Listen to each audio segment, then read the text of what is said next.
Story time. வாங்க video காட்சிகள் பார்க்கலாம். ஒரு அழகான ஆற்றங்கரை ஓரம் ஒரு ஆடு ஒன்று மேய்ந்து கொண்டிருந்தது.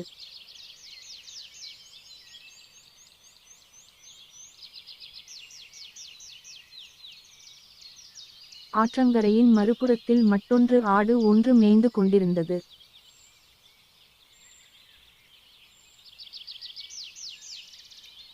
ஆஹா, ஆற்றின் மறுபக்கத்தில் பச்சை பசேல் என்று நிறைய பொருட்கள் இருக்கின்றனவே. சரி, இந்த மர பாலத்தை கடந்து அந்த பக்கம் சென்று நாம் பொருட்களை உண்ணலாம் என்று கூறியது முதலில் வந்த ஆடு. யாரா அவன்? புதுசா ஒருத்தன் நம்ம பாலத்தை கடந்து வந்துட்டு இருக்கான். நான் தான் முதலில் வந்தேன், நான் செல்ல வேண்டும், எனக்கு வழிவிடு என்று கூறியது முதலில் வந்த ஆடு. இல்லை, முதலில் நான் தான் வந்தேன், நான் தான் செல்ல வேண்டும், எனக்கு வழிவிடு, இல்லை என்றால் உன்னை முட்டி தள்ளிவிடுவேன் என்று கூறியது இரண்டாவதாக வந்த ஆடு. இரண்டு ஆடுகளும் சண்டை போட்டுக்கொண்டு ஆற்றில் விழுந்தன.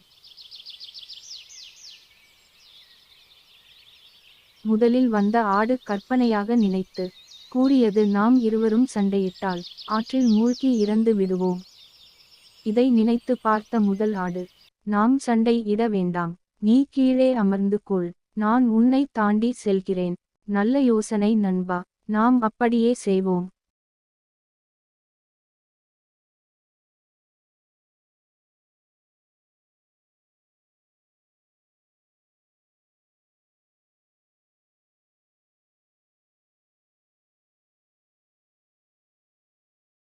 Moral of the story. தேவையான இடத்தில் விட்டு கொடுத்து செல்வது நல்லது.